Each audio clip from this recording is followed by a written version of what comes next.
Cabanga uma ukuthi isikhwama sefa bekuhlale phambi kwamehlo akho impilo yakho yonke, kodwa awuzange ukubone. Uma ngithi iBhayibheli iyincwadi yokufundisa yokwakha umnotho, uyakholwa yini? Yebo, kunjalo. Amagama abaningi abantu abahlanganyela nawo ezinkolweni, nawo aphethe izimfihlo ezingaguqula impilo yakho yezimali. Futhi, kungakholeki noma ungakholwa, ezinye zezinto ezicebile emlandweni zithobela lezi zifundo. Manje, uma ucabanga ukuthi imali into engcolile noma ukuthi ukuthola ingcebo kuwukuphosa inhlanhla kuphela kubantu abaqondiwe, ngicela ukuthi wenze into eyodwa: gcina ingqondo yakho ivulekile. Ngoba okuzokwembulwa kungase kushintshe konke. Ukephuza yini ukuhlola ukuthi impilo yakho ibingaba kanjani uma nje ungenza ukholo olukhulu kuwe? Iningi labantu liqhubeka lisalinda izinto zenzeke kuqala bese-ke siqala ukukholwa. Bathi, uma ngabe nganginemi, ngizotshala imali; uma ngabe nganginethuba, ngizozama; uma ngabe nganginabantu abangihola, ngizofinyelela lapho. Kodwa le mibono iphelele amaphutha. Futhi uyazi ukuthi kungani? Ngoba izwe alisebenzi kanjalo. Iqiniso ukuthi ukholo lufika kuqala ngaphambi kokuphumelelisa okuthile. Nginakile lokhu kwenzeka izikhathi eziningi. Abantu abavamile, abangekho nezizathu ezihlukile, bashintshe impilo yabo ngokuphelele ngenxa yokuthi banquma ukukholwa. Kodwa futhi ngibone abantu abanekhono nethalente abaphosa amathuba abo ngenxa yokungabaza. Yini ehlukanisa laba bantu ababili? Ukukholwa. KuBhayibheli, kuMaku 11:24, kubhalwe, ngakho-ke ngithi kini, konke enicela ekukhulekeni, kholwani ukuthi sekutholile, futhi kuzokwenzeka kini. Lokhu akukhona kuphela ukufundisa kwenkolo, kusemthethweni jikelele. Konke okufuna sekukhona kuwe, kodwa okokuqala kufanele ukholelwe. Futhi lapho ngisho ukuthi ukholo, akukhulumi ngokukholwa okubhalela phansi, kodwa ukukholelwa okujulile, okungaguquki, okunganciki ezimweni zangaphandle. Manje, ngicela ungiphendule, kungaki izikhathi lapho wawunokuphupha, kodwa waphoxa ngenxa yokuthi kubonakala kuphakathi kokufinyelela?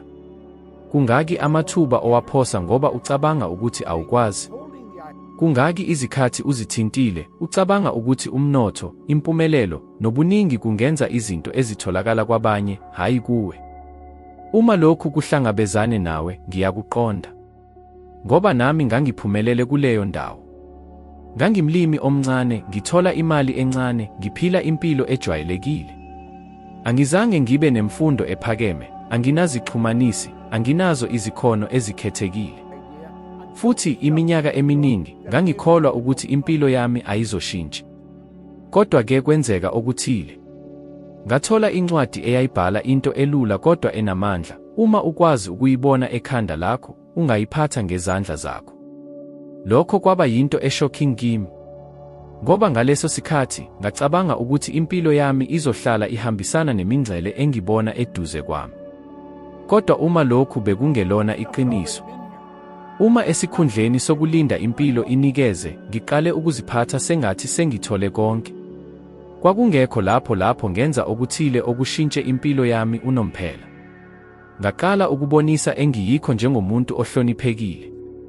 Ngisho noma ngangingenasenti, ngangiphatha njengomuntu ophumelele. Angizange ngichithe imali engingayitholi, kodwa ngaqala ukucabanga nokuziphatha ngendlela ehlukile. Ngaqala ukufunda ngezinto abantu asebefinyelele kulokho engifuna ukukufeza. Kancane impilo yami yaqala ukushintsha. Ingqondo yomuntu inamandla amakhulu. Futhi ibhizinisi lami lalihlala emalini yeza elingana cishe ne-3,500 za amarandi ayisikhombisa ayizinkulungwane ezingamakhulu amahlanu.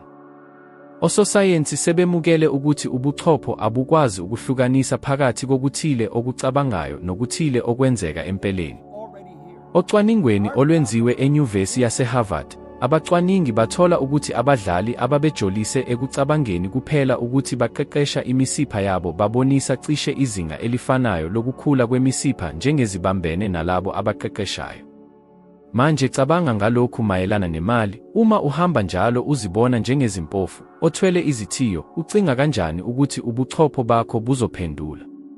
Buzozama ukuqinisekisa lezi zimo. Kodwa uma uqala ukubona wena njengomuntu ophumelelayo, ubuchopho bakho buzozithola izindlela zokwenza lokhu kube yimpumelelo. Mhlawumbe manje ucabanga, kodwa Bob, sengizame ukukholwa, sengizame ukufanekisa, futhi akukho okushintshile. Futhi umbuzo enginawo kuwe, ungathanda ukufunda ukuthi ngabe ngokwenyaniso kukholwe yini? Ingabe phezulu enhliziyweni yakho kusenokungabaza? Ngoba leyo nto iyenza umehluko omkhulu. Uma ukukholelwa kwakho kuhamba kahle, imiphumela yakho izohamba kahle. Kodwa uma uqhubeka ukholelwa eqinile, imiphumela izovela. Ngalokho, ngithanda ukufaka inkinga kuwe. Eminyakeni enga-30 ezayo, khetha inhloso yezimali ezibukeka ezifanele. Into ofuna kakhulu, kodwa okwamanje kungenzeka kube ngaphansi komthwalo wakho. Futhi nsuku zonke lapho uvuka, futhi ngaphambi kokuba ulale, vala amehlo akho futhi ucabange ukuthi usuhamba kulelo phuzu. Beka imininingwane. Zwa umuzwa wokuphumelela. Phila wonke usuku njengesikhathi esidlulile. Futhi izinsuku ezinguthithi, xoxa nami uma ushintsha kwenzekini. Kholelwa kimi, unamandla amakhulu kakhulu kunokukholwa kwakho. Kodwa kuqala, qinisekisa ukwamukela lokhu. Uma uqala ngokukholwa kwempumelelo ngokuqinisekile, izifiso zizoba. Wabe ebuka kimi wathi, uma ungakwazi ukunikeza $10,000 manje, kungani ucabanga ukuthi uzokwazi ukunikeza $1,000,000 kamuva? Lamazwi angishaye kanzima, njengokushaywa esiswini. Wayeqinisile. Ububele abuvumi ukuvela kokuphumelela, kodwa kuvela ekujwayeleni. Lokhu kwangikhumbuza indaba yeMagnate uJohn D. Rockefeller. Ngesikhathi esencane, wayethola izenti ezimbalwa enikeza izincwadi. Kodwa noma ngalezo zinkokhelo ezincane, wayehlela u-10 wezinga lakhe ukuze anikele. Wayenza njalo. Njengoba isikhathi sithuthuka, ingcebo yakhe yanda, futhi waqhubeka nokunikela. Ekupheleni kokuphila kwakhe, uRockefeller wayenikele ngaphezu kwezigidi eziyisihlanu $5, okulingana cishe izigidigidi ezingama-20 zesibhamu saseNingizimu Afrika. Ingabe lokhu kuyiphutha? Angicabangi kanjalo. Futhi ngaphambi kokuthi ucabange, kodwa Bob, futhi uma nginika, bese ngingatholi lutho emuva. Ngicela ukuba ubuze, uyazama ngokweqiniso ukusebenzisa lo mbono. Ukubekezela okuhloniphekile akuveli ngemibono yokubuyiselwa. Awunikeli ngoba ufuna okuthile ukubuyiselwa. Unika ngoba uyazi ukuthi lokhu kuyindlela yokugcina ukugijima kokuthokozisa okukhululekile. Kuyinkolelo. Njengoba umhlambi ehlakulela ummbila futhi ethembele ukuthi imikhiqizo izovela, kufanele uthembeke ukuthi izinto ozithumele kumaphilisi zabanye zizobuyela kuwe. Kodwa lapha kukhona ingxenye abantu abaningi abangayiqondi, ukubuyiswa akuvamile ukuthi kuze ngendlela obulindele. Kwesinye isikhathi, usiza othile ngezinhlelo zokukhokha futhi, esikhundleni semali, uthola ithuba elihle kakhulu. Noma uqhubeka nokuqhuba ubungani kulowo muntu, futhi amakhulu eminyaka kamuva, lowo muntu ukuxhuma kumphakathi omkhulu. Umhlaba unendlela yokuhlanganisa izinto. Awudingi ukukhathazeka, kutheni? Kumele ugcine ekukhulumeni. Manje, ngifuna ukuthi wenze isivivinyo esincane. Esikhathini esizayo sezinsuku ezizayo, qhubeka ubekezelela ngomusa ngendlela ethile. Kungaba ukuthumela isamba esincane kumsebenzi oyikholelwa. Kungaba ukusiza othile ngezikhathi zakho noma ulwazi lwakho. Kungaba ukufaka izisho ezikhuthazayo kumuntu odinga ukuzinika. Kodwa wenze konke lokhu ngemizwa evulekile, ngaphandle kokulindela lutho ngemva kokukhokha. Futhi hlola ukuthi kwenzekani empilweni yakho. Imfihlo yephumelelo ayikho ekuhwebeni, kodwa ekwabelaneni. Kodwa uma unikezayo, uzoba nenhlanhla enkulu yokuqhubekela phambili. Futhi kholelwa kimi, umhlaba usizo lwemali kuzo zonke izindlela. Njengoba usulungele ukuthatha isinyathelo sokuqala. Njengoba uhamba uyazi. Futhi ngaphandle kwalolu lwazi, noma iyiphi ingcebo izophela kancane. Ngifunde lokhu ngendlela ebuhlungu. Ngenkathi ngiqala ukwenza imali, ngangizwa sengathi angikwazi ukunqotshwa. Ngidlule esalarini elincane, ngakhetha imali enkulu eminyakeni embalwa, futhi ngacabanga ukuthi lokhu ngeke kuphele. Kwathi-ke ngaqala ukuchitha imali njengokungathi alukho usuku oluzayo. Izimoto ezibizayo, izihambi ezibizayo, izidlo eziphambili. Ekugcineni ngangikwazi ukukhokha, akunjalo? Okungalungile. Imali inendlela ethokozisayo yokuphela uma ungayilawuli. Ngokushesha ngabona sengiyiqhuba idayimane.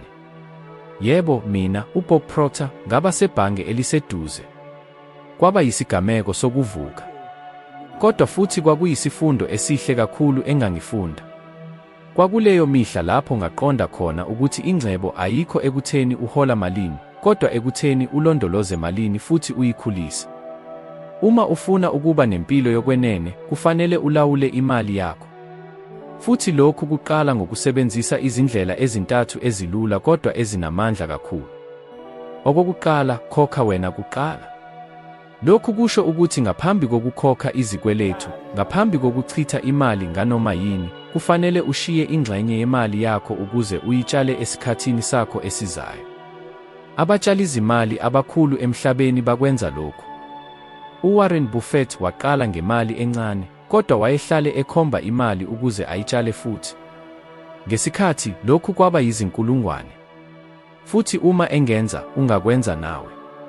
Okwesibili, gwema izikweletu ezingadingekile. Izikweletu ziwumkhumbi wesimanjemanje obamba abantu abayizigidi. Ukephi, ubona kanjani uhlelo lonke olwakhiwe ukuze ukukhuthaze ukuthi uthole izikweletu futhi uhlawule izinkokhelo? Umhlaba ufuna ukuba uhlale unezikweletu, ngoba ngaleyo ndlela uhlale ungena esigungwini sokusebenza ukuze ukhokhe izikweletu. Kodwa awudingi ukuphila kanje. Njalo uma ucabanga ukuthenga okuthile, buza ohlwini lwezinto, ngempela ngidinga lokhu manje? Uma kungenjalo, linda. Lo mbuzo olula ungakusiza ukhuphule inkululeko yakho yezezimali. Okwesithathu, kufanele ube nohlelo lwezezimali olucacile. Azikho izinqolobane ezinkulu ezenzakalayo ngaphandle kokuhlela. Kufana nokuphila kwakho kwezezimali. Kufanele wazi kahle ukuthi uhola malini, okhokha malini, nokuthi kuphi imali yakho. Akukwazi nje ukuthi ngizozama ukulondoloza. Kufanele ube nezinhloso ezithile. Ukephi uthanda ukwakha ifandi yokuphuthuma? Ukephi uthanda ukutshala imali? Ukephi uthanda ukuthenga umuzi? Zonke lezi zinto zidinga uhla. Futhi uma unehlela, uhlela imali yakho.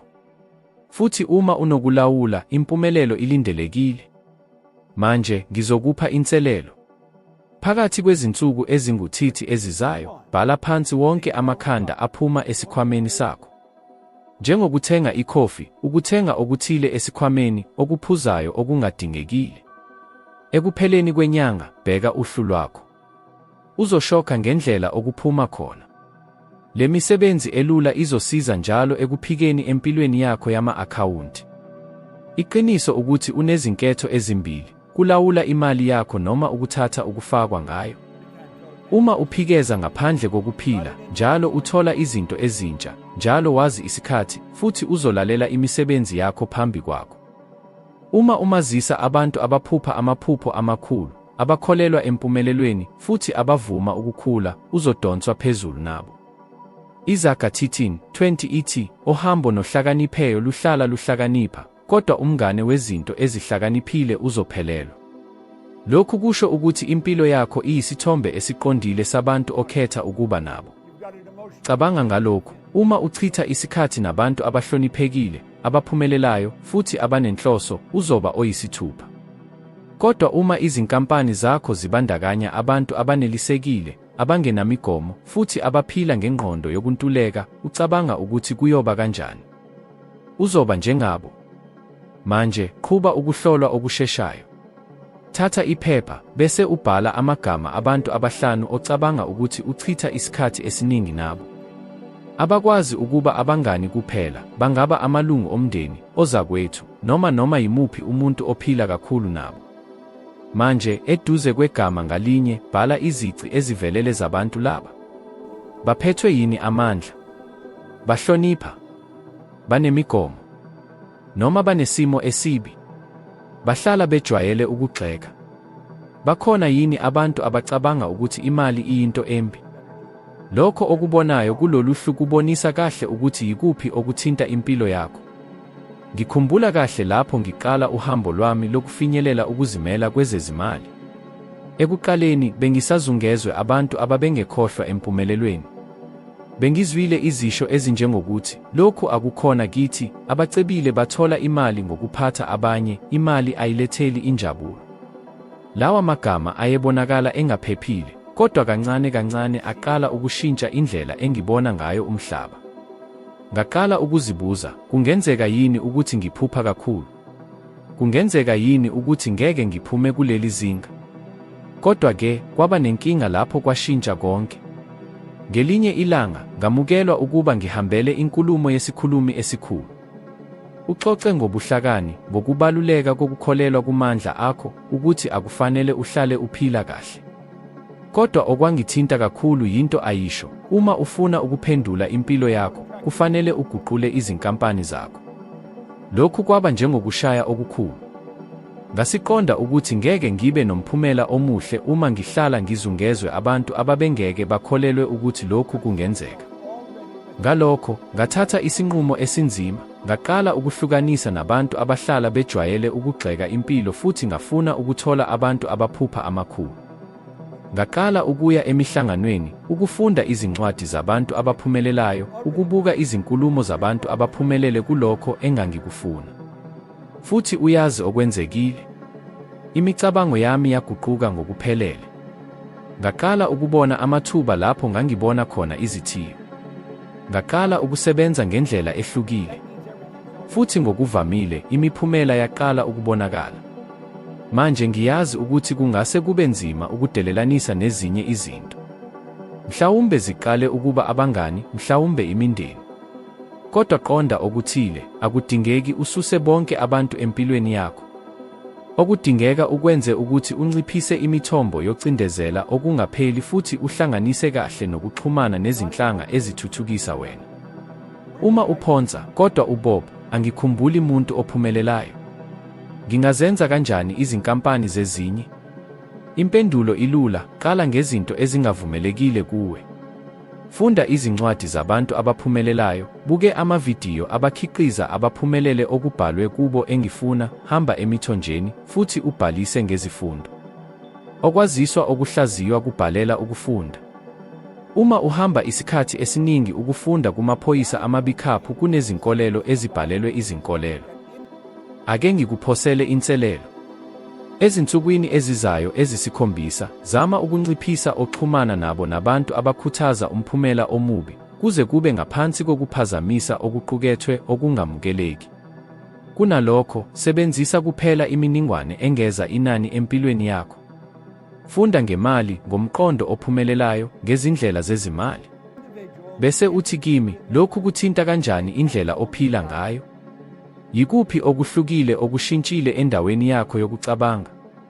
Iqiniso lithi, ubudlelwano nokuphumelela kuqala engqondweni. Futhi ingqondo yakho ikhokhelwa umoya okuzungezile. Ngakho, khetha ngobuciko abantu kanye nemithombo ongevumela ukuthi ibe yingxenye yempilo yakho. Ekugcineni, uzoba njalo isithombe sobuso sabantu abakuzungezile. Ubuza ukuthi, lo mfanekiso uzokuhlisa kuzo zonke izinkinga ezivela ngaphambili kwakho. Okukhuluma ngawe kanye nokuphila kwakho kwezezimali kungenza okuthize okuzoba nesifiso esisha kumphakathi, ungakwazi ukucabanga nezimo zempilo engaphambili kwazivese qiniseka ukuthi abaphindeleli ukusebenza, abazifundile. Uma uqala ukuvele uthi ngifunda ukuthi ngingathola kanjani imali eningi, ubuchopho bakho buzoba sesimweni sokufuna amathuba okwenza lokhu kube yiqiniso.